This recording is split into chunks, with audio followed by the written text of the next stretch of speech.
Hey guys, it's Tom coming to you today talking about an issue I've touched on. I know it was a while back I did a little video on a very related question about the nature of the word concept capitalism. Noting how the word capitalism colloquially is used really in a multitude of fashions, but one that really stands out here in the American discourse, especially among people of a libertarian ilk or inclination, in the American sense of the word libertarian, because in the European sense, that word has a very different sort of denotation or connotation, if you like. Uh,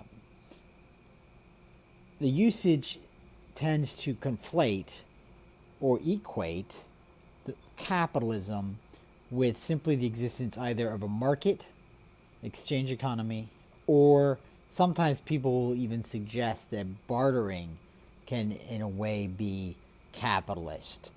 And I feel that this sort of consolidation of these concepts is actually very misleading for various reasons, which I will enumerate subsequently.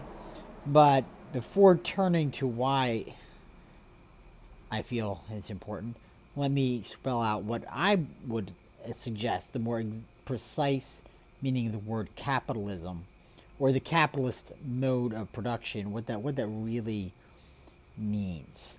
And in order to do that, let me start by considering a fundamental concept in any, or almost any economics, the concept of the commodity. What is a commodity? It's sort of the building block of an economic system, at least as we're operating these days.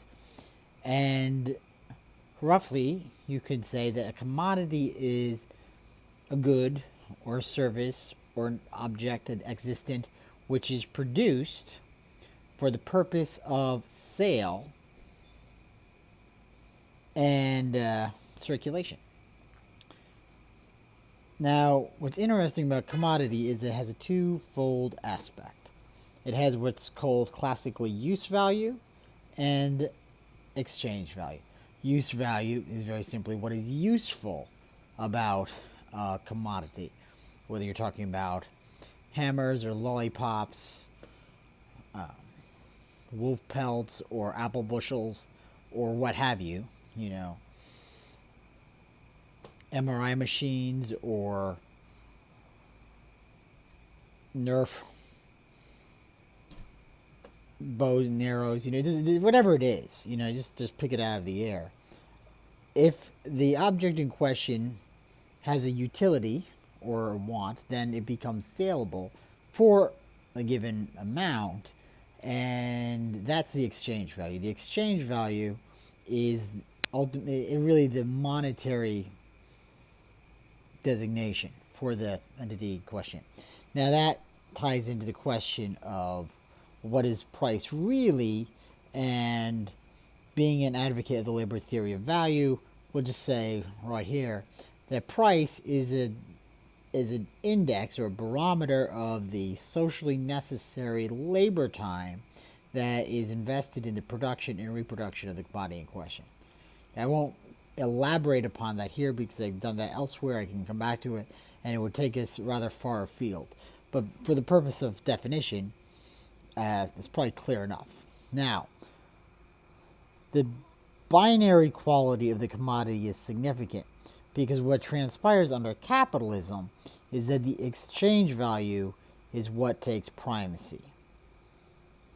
Objects are no longer circulated in the marketplace for the purpose of allowing people to realize concrete needs and purposes. Rather, the inverse occurs, where people's concrete needs and purposes are exploited in order to effect the expansion of exchange value into surplus value, which is the ultimate predicate or basis of profit.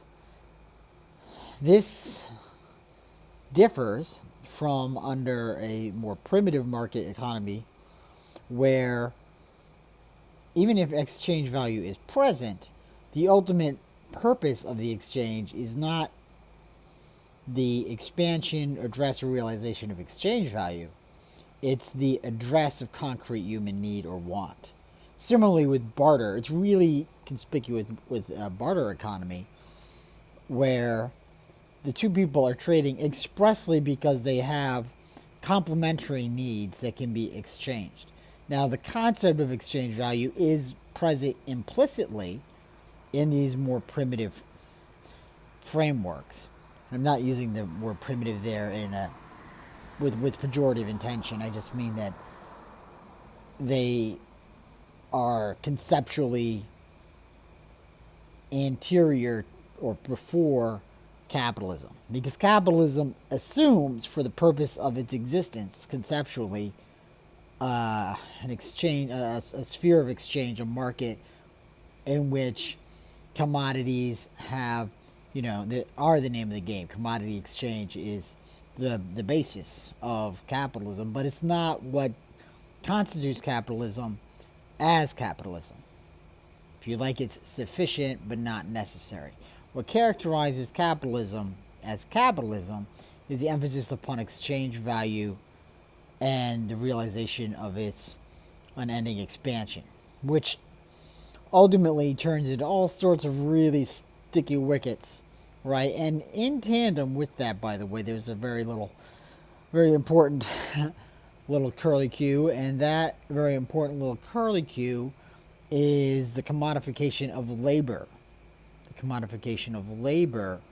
Labor becomes a special commodity which can be exploited to realize exchange value, and it's pretty straightforward syllogism.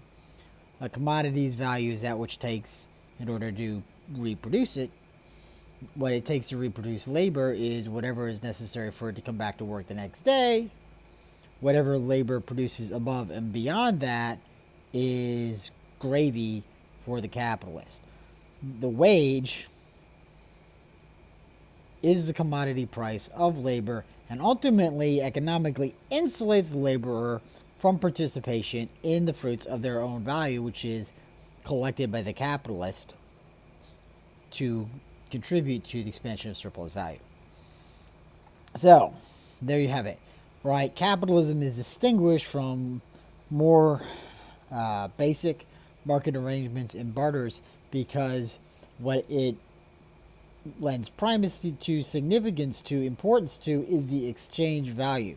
What this ultimately means is that human beings are quintessentially instruments. They are merely means to an end, which is the service of this abstract system of the capitalist economy.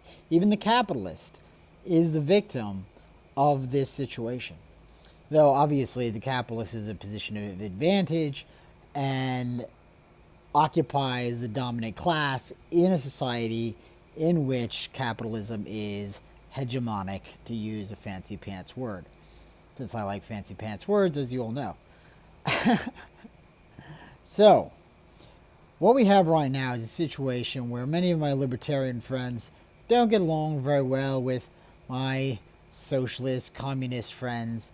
And I think that that's unfortunate from the standpoint that one of the major bones of contention among those groups is whether or not one can be in favor of capitalism. But a lot of times people are talking past each other because they mean different things by that word. And here I'm not saying for myself that, oh, well, markets are fine and dandy as long as they are not capitalist markets.